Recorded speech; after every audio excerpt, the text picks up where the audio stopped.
বাবা আমার মারো না, বাবা গো, আল্লাহ গো, আল্লাহ আমার মারো না, মারো না। এই চুপ, তুই আমাকে থ্রেট করিস? হ্যাঁ, তুই তোর ছেলের কাছে সব সত্যি কথা বলে দিবি? বুড়ি তোর গলা টিপে আমি মেরে ফেলবো তোর ছেলেকে যদি বলেছিস।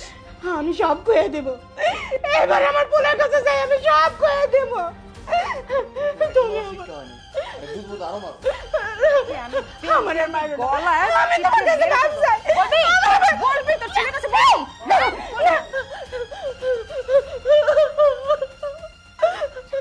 এই সাব্বির ওর বাসার কল দিয়েছে।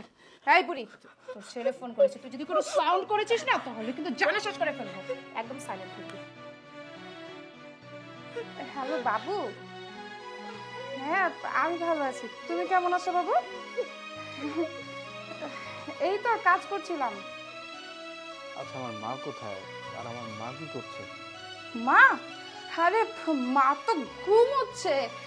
মার না প্রেশারটা হাই হয়ে গেছে বুঝছো, তাই মাকে ঘুমের মেডিসিন খাইয়ে ঘুম পাড়িয়ে রেখেছি।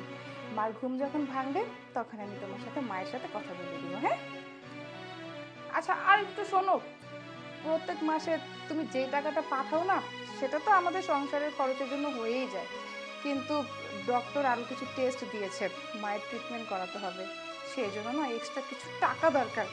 তো তুমি এই মাসে একটু টাকা বেশি পাঠিও, তাহলে মায়ের ট্রিটমেন্টটা করাতে পারবো। আচ্ছা ঠিক আছে বাবু, ভালো থাকো, বাই। হেই, ছেলের সাথে কথা বলার খুব শখ তাই না? আমি যখন তোর ছেলের সাথে কথা বলছিলাম তখন মুখ তো লুতুলুতু করছিল কেন? হ্যাঁ, কথা বলার জন্য পাগল। সাব্বির, আজকে তোকে অনেক শিক্ষা দিয়েছি, এই শিক্ষাতে যদি ওর শিক্ষা না হয় তাহলে তো ওকে একদিন কড়া শাসন করে ওকে মেরেই ফেলবো। আর শোন, আমাদের অনেক ক্ষুধা লেগেছে, সেটা কাজ কর, যা রান্নাঘরে যা, আমাদের দুইজনের জন্য মজা করে রান্না রেডি করে নিয়ে আমরা রুমে ওয়েট করছি। সাব্বির আয়।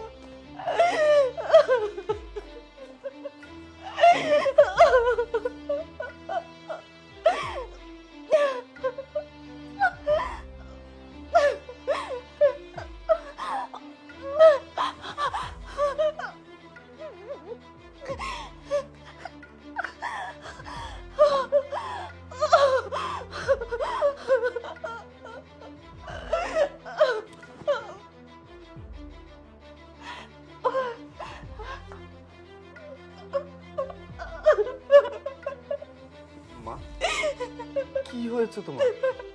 এই অবস্থা কেন তোমার? বাজান, তুই বাড়ি থেকে চলে যাওয়ার পর বৌমা আর বৌমার ভাই আমার উপর খুব অত্যাচার করে। আজকেও আমার পায়ের পর বেল দিয়ে সেই বাইরেছে, আমি এখন হাঁটতে পারতেছি না রে বাজান, আমার খুব কষ্ট হয়। তোরা এত অত্যাচার করলো আর তুমি আমাকে একটা ফোন করে জানানোর প্রয়োজন মনে করলে না? আর তুমি আমাকে একটা ফোন দিতে।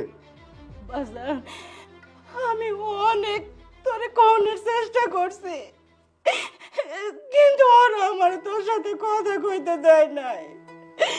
কথা কইতে চাইলে ওরা কইছে তোরা যদি আমি সব কয়ে দেই ওরা তোরে মাইরা ফেলাইবো। বাজান রে, তুই ছাড়া আমার কে আছে? তোর কিছু হয়ে গেলে আমি কি করব?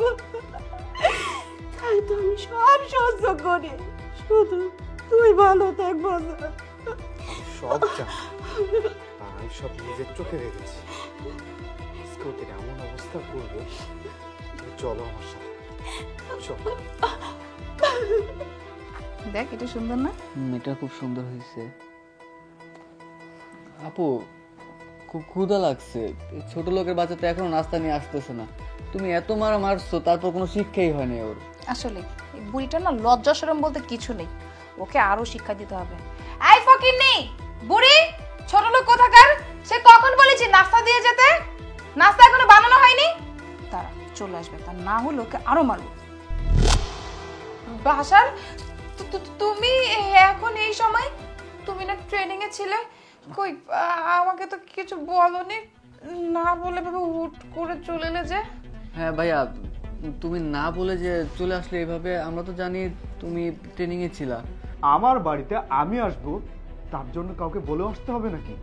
আর আমার বাড়িতে আমি কখন আসবো না আসবো সেটা সম্পূর্ণ আমার ইচ্ছা। তাতে আমি অন্য কারো মতামত নিতে চাই না। তার আগে আমি একটা কথা শুনতে চাই, আমার মায়ের এই অবস্থা কেন? আমার মায়ের এই অবস্থা কে করেছে? মা, আরে তুমি তো মায়ের সম্পর্কে খুব ভালো করেই জানো। আমি মাকে কত ভালোবাসি, কত টেক কেয়ার করি। মাকে আমি বলি আপনি সারাদিন বাড়িতে বসে থাকবেন, কোনো কাজ করবেন না। আমি আপনার ছেলের বউ, বাড়ির সমস্ত কাজ আমি করব। কে কার কথা শোনে? আমাকে এক ধমক দিয়ে বসিয়ে রাখে। দেখো আমরা দুই ভাই বোন বলে মোবাইল টিপছি, আর তোমার মা একা একা কাজ করছিল। চুপ! আর একটা মিথ্যা কথা তুই বলবি না। তুই কি ভেবেছিস আমার মায়ের এই অবস্থা কেন সেটা আমি জানি না? আমি সব কিছু জানি। তারপরেও তোকে আমি কিচ্ছু বুঝতে দেইনি, কারণ আমি মনে করেছিলাম আমি বাসায় আসার পর তুই অন্তত অনুতপ্ত হবি, কিন্তু তুই সেটা করিসনি। আবার আমাকে মিথ্যা কথা বলে যাচ্ছিস। তুই যখন আমার মায়ের সাথে অত্যাচার করতেছিলি তখন আমি সেটার ভিডিও ধারণ করে রেখেছি, যাতে করে তোকে আর তোর ভাইকে আমি ভালো করে জেলের ভাত খাওয়াতে পারি। কারণ তোরা দুজন মানুষ না, তোরা দুজন একটা অমানুষ। আমার মাকে তোর কাছে রেখে গিয়েছিলাম যাতে করে তুই আমার মাকে একটু ভালো রাখতে পারিস, আমার মাকে তুই দেখাশুনো করে রাখতে পারিস। কারণ তোর উপর আমার সম্পূর্ণ বিশ্বাস ছিল।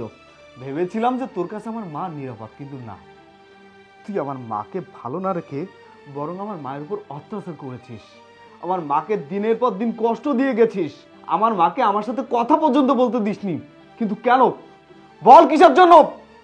এই মা, যে মায়ের উপর তুই অত্যাচার করেছিস, সেই মা সেই ছোট্টবেলা থেকে আমাকে লালন পালন করে মানুষ করেছে, আজকে এত বড় করেছে, আজকে আমাকে পুলিশ বানিয়েছে শুধু এই মা। আর তুই সেই মায়ের গায়ে হাত তুলেছিস। তুই তো হারামি জানি, কিন্তু তোর ভাই যে আরো বড় হারামি সেটা আমি জানতাম না। তোদের দুজনের ব্যবহারে বুঝতে পারছি যে তোরা দুজন অনেক বড় হারামি।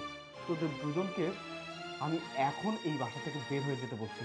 তোরা দুজন এখন আমার এই বাড়ি থেকে বের হয়ে যা। তোদের দুজনকে কিভাবে জেলের ভাত খাওয়াতে হয় সেটা আমার ভালো করে জানা আছে। যা, আমার বাসা থেকে বের হয়ে যা। না না না, বাসা তুমি আমাদের দুই ভাই বোনকে এই বাড়ি থেকে বের করে দিও না। এই দুনিয়াতে তুমি ছাড়া আমাদের আপনজন বলতে আর কেউ নেই। আর সাব্বির তো আমাদের বাড়িতে থেকেই পড়াশোনা করছে। ও যদি এই বাড়ি ছেড়ে চলে যায় তাহলে ওর পড়াশোনাটা বন্ধ হয়ে যাবে। তাছাড়া ওর সব কিছু তো আমরাই বহন করি। তুমি আমাদের দুজনকে ক্ষমা করে দাও না, লাস্ট বারের মতো একটা সুযোগ দাও। ঘুমোচ্ছা? হ্যাঁ ভাই, আমাদের ভুল হয়ে গেছে, আমরা কখনো এরকম তার করবো না। আর তুমি যদি এখন আমাদেরকে বাড়ি থেকে বের করে দাও তাহলে আমার পড়াশোনার অনেক ক্ষতি হয়ে যাবে, আমি পড়াশোনা করতে পারবো না। তুমি একবার মায়ের দেখাও আমাদেরকে প্লিজ ভাইয়া। এই কথাটা বলার আগে তোদের ভাবার দরকার ছিল যে তোদের শেষ ঠিকানা আমি, আর তোর ভাইয়ের লেখাপড়া চলছে আমার টাকায়। সেটা না ভেবেই তোর আমার মায়ের গায়ে হাত তুলেছিস। মা, এদের কি করা উচিত তুমি বলো। বাবার বৌমা যখন তার ভুল বুঝতে পারছে, বৌমাকে ক্ষমা করে দে। এইখানে তো শুধু বৌমা না, বৌমার ভাইয়েরও ভবিষ্যৎ জড়ায় আছে। এছাড়া তো ওদের কেউ নাই। ক্ষমা করে দে বাবা। ঠিক আছে, শুধু তুমি বলেছো দেখে আমি ওদেরকে আজকে ক্ষমা করে দিচ্ছি। তবে হ্যাঁ, ফার্দার যদি আমার মায়ের গায়ে হাত তোলার চেষ্টা করিস, শুধু চেষ্টা না, আমার মায়ের গায়ে কোনো প্রকার হাত তোলার চিন্তাও করিস, তাহলে তোদের দু ভাই বোনকে আমি কেটে টুকু টুকু করে দেবো। আর কিভাবে তোদেরকে সাহায্য করতে হয় সেটা আমি দেখে নেব। চলো মা।